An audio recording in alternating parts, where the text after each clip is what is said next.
सावित्री 2 बेटों की माँ थी। उसे इस बात पर बड़ा घमंड था। वो मानती थी कि बेटे घर की शान होते हैं। ये ले सावित्री, मिठाई खा, मेरे यहाँ पोती पैदा हुई है।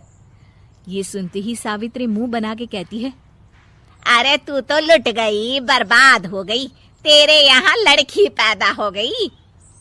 अरे तू ऐसा क्यों कह रही है? मैं तो बहुत खुश हूँ।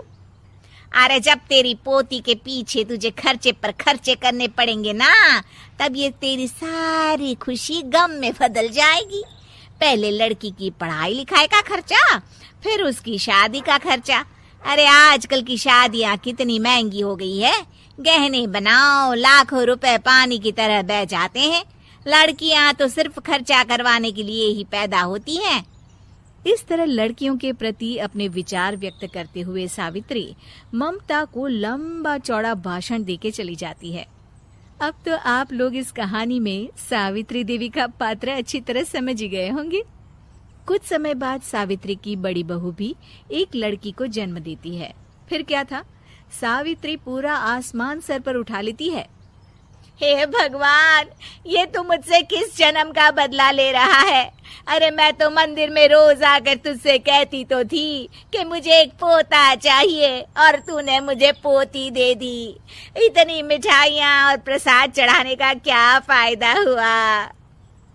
तभी सावित्री की बहू निशा कहती है, क्या माँ जी, आप भी इतनी सी बात पर नाराज हो गई हैं? देखिए तो आपकी पोती कितनी सुंदर है, बिल्कुल आप पर गई है। अरे चुप कर, तुझे 9 महीने इतने महंगे महंगे काजू बादाम फल फ्रूट खिलाने का फायदा क्या हुआ? मेरे तो सारे पैसे बर्बाद हो गए। ये सुन सावित्री का बड़ा बेटा अजय कहता है, माँ, तुम सिर्फ नाम के लिए 2020 में रहती हो। असल में तुम्हारा दिमाग सैकड़ों साल पुरानी सोच रखता है। आज के जमाने में लड़का और लड़की में कौन फर्क करता है? मैं तो बहुत खुश हूँ कि भगवान ने मुझे लक्ष्मी के रूप में बेटी दी है। लेकिन सावित्री पर अजय की बातों का कोई असर नहीं होता। नालायक, अपनी पत्नी की जबान बोल रहा है। मेरा बड़ा बेटा तो हाथ से गया। लेकिन सावित्री देवी हार मानने वाली नहीं थी। वो पोते की चाह में अपने छोटे बेटे विजय की शादी करवा देती है। कुछ समय बाद आखिरकार वो दिन आ ही जाता है जब सावित्री की छोटी बहू गर्भवती हो जाती है। सावित्री इतनी खुश हो जाती है कि वो बच्चे के जन्म से पहले ही सारे मोहल्ले में ढिंढोरा पीटने लगती है। ये क्या सावित्री, तू तो पोते के जन्म से पहले ही मिठाई बांट रही है। पहले पोता पैदा तो होने दे, और फिर क्या पता अगर पोते की जगह पोती पैदा हो गई तो। ये सुन सावित्री चिढ़ जाती है। अरे अपनी काली जबान मत चला, मेरी मिठाई खा के मेरा ही बुरा सोच रही है। बड़ी आई, ला मेरी मिठाई वापस कर। देख लेना, इस बार मेरे यहाँ पोता पैदा होगा, पोता। लेकिन ठीक इसका उल्टा होता है। सावित्री की छोटी बहू भी एक लड़की को जन्म देती है। सावित्री फिर से रोना धोना शुरू कर देती है और अपनी छोटी बहू को कोसते हुए भला बुरा कहने लगती है। देखते ही देखते ये सावित्री की रोज की आदत हो जाती है।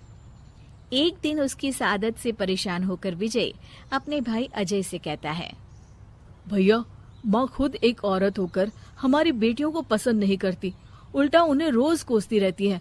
मुझे माँ की यह आदत बिल्कुल पसंद नहीं आती। अरे तू ठीक कहता है, मैं भी अब माँ से तंग आ गया हूँ। अच्छा, तो अब तुम दोनों इस तरह पीठ पीछे मेरी बुराई भी करने लग गए हो? नहीं माँ, हम चाहते हैं कि घर में शांति बनी रहे। हमें हमारी बेटियाँ बहुत प्यारी है। मैं नहीं चाहता कि वह तुम्हारे ताने सुन सुन कर बड़ी हो, और इसीलिए हम दोनों ये घर छोड़कर चले जाएंगे।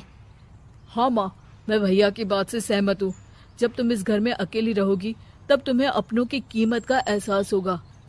अपने दोनों बेटों के मुंह से अपनी माँ के लिए इतने कठोर शब्द सुन सावित्री भावुक और रुआंसी होकर कहती है, क्या सच में तुम दोनों मुझे इस घर में अकेली छोड़कर चले जाओगे? हाँ माँ।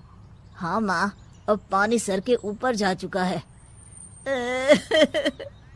मैं तुम दोनों के बिना नहीं रह सकती। अपनी सास के आंसू देख अजय और विजय की पत्नी अपने पतियों से लड़ पड़ती है। अरे जिसे जाना है वो जाए, मैं माँ जी को छोड़कर कहीं नहीं जाने वाली।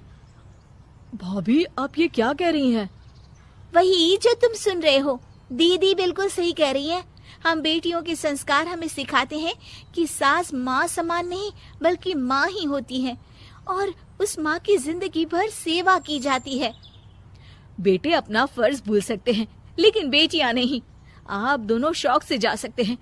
माँ जी, हम दोनों के रहते आपको किसी बात की फिक्र करने की जरूरत नहीं। फिर क्या था, सावित्री के ऊपर छाए बेटों के घमंड के बादल उसकी बेटी स्वरूप बहुओं के तेज के आगे आंसू के रूप में परिवर्तित होकर सावित्री की आंखों से बहने लगते हैं और वो उन दोनों को गले लगा लेती है। मैं जिंदगी भर बेटियों को कोसती रही, लेकिन आज तुम दोनों को देख मुझे समझ आ गया कि बड़े अभागे होते हैं वो लोग जिनके घर बेटियां नहीं होती।